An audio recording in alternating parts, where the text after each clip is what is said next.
What up, what up, what up, what up? I appreciate y'all checking me out, man, as always. So recently it was a little sideline scuffle during a timeout between Monty Williams and Deandre Ayton, which is starting to get trade rumors developing again.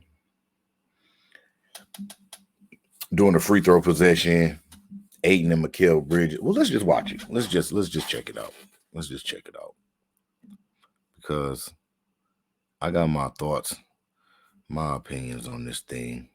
Let's just check it out, though. He is 2 of 2 tonight. That is 5 fouls on DA. Suns have been in the penalty for the last 4.5 minutes. Washington only 1 team foul. So the Suns got to the line in that third quarter, have been unable to do so here in the fourth. Well, the Suns have to realize they when they did get that lead, I thought they let up a little bit in regards to their shot selection. Look at Brad doing what he's supposed to be doing. Lead and you look for the blowout and give the Wizards credit. I mean, they continue to battle, and why not? With a double-double tonight, 13 points to go along with 10 rebounds. Look at them. Look at them going back and forth. I mean, just look at that, man. Keep his team within striking distance here in the look at CP back there. See? 6 straight games in which he's had a 3-point made. Hold on. This is what I wanted to see. mRNA could personalize medicine, treat many diseases, even change the future of medicine. See what mRNA could do. Moderna. I'm gonna make some points. Everything. I'm gonna make some points.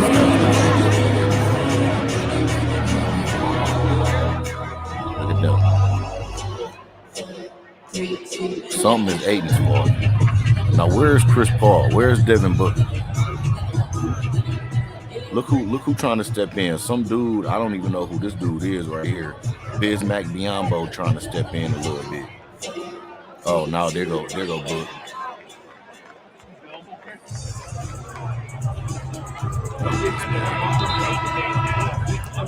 So this is the whole issue. Yeah, that's enough. That's enough. This is the whole issue with the Phoenix Suns and Deandre Ayton. The situation is just really a rough situation all around, because when you look at it, if I'm not mistaken, the Suns are what, second in the West right now. So we're talking about the Suns are second in the West right now behind the Denver Nuggets. Let's just be real. They're not good enough to be a championship team. It's not a championship team. It's not a championship team. And you second in the West, right? Which means you rank probably top 5 in the entire league if you're second in the West. Where do you have time to try and trade DeAndre Ayton? You understand what I'm saying? If you trade him, he's not eligible to be traded, I think, until like January 14th or something like that, sometime in January, which is fine. But it's just like, where do you trade him to? And what do you get in return? You understand what I'm saying? You already paid him, so you paid him. So now you got to kind of figure out what contracts can match with what. It opened. So since you've signed him, it opens up more options of teams for him to be traded, right? Because we got salaries you can kind of match up, and you don't have to just look at your Pistons, just your Spurs, your Pacers, who, if I'm not mistaken, looking to extend Miles Turner. Plus they're in the middle of a little playoff push. They pushing for the playoffs right now too. But just all in all, with the Suns, what do you do? How do you take a player before the trade deadline that's been such a big part of your success, a big part of you being number 2 in the Western Conference, or even when you went to the finals and lost to Giannis? We talking about a double-double guy. Ayton is a 20 and 10 guy, man. Is that really something? Like, how do you replace that type of productivity? You understand what I'm saying? Like, what do you get in return that's going to help? Because I'm assuming maybe you looking for more stretch bigs. I'm assuming. I don't know what they feel like. You already got one of the top centers in the league. So what do you trade him and get? I don't really think that Deandre Ayton is the problem over there. I think the problem, a big part of the problem, is that they just don't got them guys over there, man. CP and Bismack, Biyombo, they dogs. But like outside of that, what you got? What you got in Cam Johnson, a guy who can stretch the floor a little bit, knock down tray balls at best. You got Devin Booker, who you don't never know what you're going to get from him night in. One night that bitch will give you 50, and the next night he put up 8 points. You know what I'm saying? So you never really know what you're going to get out of him, and you don't know what you're going to get out of Chris Paul. To me, the problem is it's things going on with that team that's just not working. And I don't know what trades, I don't know what they would expect to get in return for trading a player like Deandre Ayton. Where do you go with it? Who do you get in return? Do you get veterans? Do you get bigs who can stretch the floor? And then where? To me, that team is in limbo. To me, it's another one of those situations where if you trade Ayton, you damn near got to trade everybody else. Keep Book and trade everybody else. Let whatever happen. And just build around Book and Deandre Ayton. Now, it looked like the problem is Deandre Ayton and Monty Williams are not getting along for whatever reason. It looked like Deandre Ayton is maybe not, maybe it's something that he doing wrong. I know they say he liked to play video games a lot. Maybe his focus is not on the basketball court, which I would argue against that because, again, we're talking about a walking double-double. Now, I'm not sure right off the top of my head, but let's just go check it out right quick. And his numbers are down from this season. So this season, he averaging 17 points and 9 rebounds. When on his career, he's averaged 16 points and 10 rebounds. I mean, listen, maybe they just got to figure out a way to get him more involved in the offense. Maybe try to get him. It's just a rough situation over there. They have what you will really consider a complete team, a complete roster, but something over there is not working. I don't know if it's the philosophy. I don't know what it is, but something is not working to the point where they're not winning no championships. I'd be very surprised if they made it to the Western Conference Finals. Don't got them making it to the finals or the Western Conference Finals. And I just don't think that trading Deandre Ayton is I don't think they're going to get back much. I don't know what they expect to get back. I guess it's just my thing, especially when you look at maybe he was a trade piece for the Brooklyn Nets, but now that the Nets are looking like they trying to put together a little playoff run, see if they can secure a playoff spot.